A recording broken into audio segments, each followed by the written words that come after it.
So we call this technology and the concept, we call it shape-shifting media. And to introduce shape-shifting media, I'm going to start with mediated storytelling. Since the very beginnings of sculpture and writing and painting, the medium was static, and the medium forced our way of thinking of how to record stories, forced us to think in a linear fashion, in a static fashion. And up to television nowadays, everything was static, and that's why over this long history we've developed fantastic skills, and not skills because but a body of knowledge of how to tell stories. But our mind, from the very beginning, an early child, learns how to tell a story mediated in a linear fashion. And there is some significant research in psychology nowadays that explains why human beings developed the ability to tell story, why we have this aspect of our behavior called narrativity. And apparently it is hard-coded in our brains now. So through evolution we have that skill. It's hard-coded, it's not necessarily learned. We do that even inherently to practice things that happen in the real life. We practice in our head through storytelling, or telling stories to each other or to ourselves, and thus we prepare and we evolve in better animals. So the medium forced us to think linearly, but nowadays the computing technology, and particularly broadband, so on one hand the ability to compute digital media and render it fast, and on the other hand the broadband that allows us to send digital media to the home, opens up the gate to interactivity. And interactivity is inherent in our storytelling, in oral storytelling. So I take cues from people when I tell a story. And this is what we want to achieve with our technology. We want to allow or to extract cues from the audience and then adapt the story to those cues. And please note that we consider in this paradigm that the stories are authored. So the storyteller does not, the storyteller of the function of the storyteller is not disappearing in our thinking. On the contrary, it's much richer. It's a much more difficult task to devise a space that could adapt, a story that could adapt to viewers, to listeners, when the storyteller is not there. So it's very difficult. For me, I can write a paper and I give it to you and write it. I've learned that throughout my life. But now, to write something that adapts to you and adapts properly and gives you the same quality of the experience as a linear story is extremely difficult.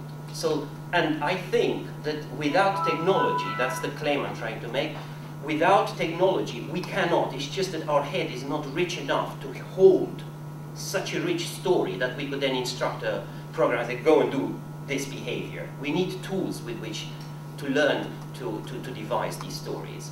Like Word helps us to write documents, and a similar metaphor, we need some tools that help us construct these interactive spaces. So the concept is clear. Probably I don't have to insist here too much. Like in film, I'm going to stay with moving picture narrativity. So I'm going to talk about filming and then in post-production organizing the story. So from script to editing, but I'm talking about assembling clips, essentially. We regard, in computing terms, we regard storytelling as a sequencing of clips and possibly layer them when they have to play in parallel, when you have audio and video, for example. So there would be a database or a repository of clips. They are not assembled yet. There is some software that is instructed by authors how to assemble those, how to edit those in real time. And at each viewing, in say if it's viewed on a television set, at each viewing the viewer has the ability to give feedback to the storyteller that is automatic, and then the story is adapted to their needs by the software choosing different clips and editing them differently. So editing in our approach happens in real time, at the time of telling the story. But we see many examples, many, for example, in installation, art installations, examples of interactive video where we can search for video clips, we get them and we like some, and then we search some more in databases such as YouTube. But we're focusing on narrativity, and for narrativity you need to be immersed, absorbed, enchanted. There's so many qualities to a story, and they have to be observed by the author when the space, this interactive space, is created. They have to be enforced by the author such that, yet I repeat myself, at each viewing, the linear narration that I receive has those qualities. That's a quite tall order. So this was the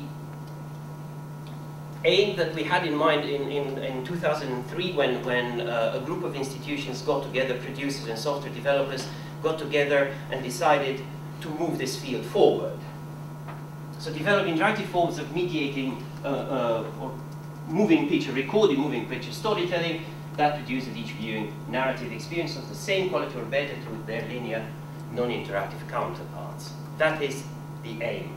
So there is narrative intent, there is an author, there has to be narrative continuity, and the story has to respond in good time and in a good way to my interaction. It doesn't mean I click a button and I move the story somewhere else, because that's not a rewarding experience. But if I nod, or if I sit back, there could be something that extracts those cues, and then the story adapts and draws me into the story space in a better form. Like I look here at you and try to adapt the story to keep you all engaged. That's the aim that we have. Again, very, very tall order. So what we did, you see, is this interaction thing here. We said, we assume that there are interactive devices that are able to extract cues from the audience. So to simplify the problem, we just look at the construction of the story given the cues that could be extracted. So whether I press some buttons, or there is a software that when I nod presses that button, it's a different matter. We didn't look at that. We didn't look at the actual interfaces through which we communicate. But we said, once we know that information, how is the software going to construct a story? And the first part, it's okay to assume that those devices exist, because now designers and media gadget creators are really good at that, and there are people who work in feature extraction. So that camera maybe, I'm not sure if I'm in the frame, but there is software that analyzes the content, the moving picture content from a camera, and could track me. You must have seen that, no? So you could say the software, in real time, I move, and it tracks me. That's a fantastic achievement, but we could use that in storytelling. Or I wave, and there's some center of activity here. I nod, it definitely recognizes my head moving. Can even recognize the smile, or so it's right to assume that certain features are extracted automatically. So now we move on to the other problem of how we compile the story, knowing those. They are interlinked, but it's just the problem is too big. Of course, I need to know that to nod, I respond something, and I can't say not once or not twice in an interface and evaluate that. But we have to cut it and make it into smaller pieces, otherwise the problem is too big. So I think it's right to cut it there. Right. Oh, I went on a different route, so I'm sorry. I'll go back. So that was the aim. Now, there is a subsequent aim to that. Yes, we want these new forms of storytelling, but as I said before, how are we going to construct them? In the past, I saw some very nice examples of people trying to do this with post-it notes and threads. Quite versatile, flexible tool on a thing, like you might have done it yourselves, no? Put it on a whiteboard, draw and think, and yeah, you know, really, come on, it's like trying to do, I don't know, it's very difficult. It's not rich enough. It's so limited that whatever we achieve with that, most probably is not quite that rewarding. Because as soon as we want to be rich in behavior, we're limited. Do they get married? No. Bang, bang, let's vote. That's the kind of branching voting system. So we try not to call this paradigm as branching storytelling, because branching has been tried, and because it was so restricted by the way of thinking, it didn't produce significant results.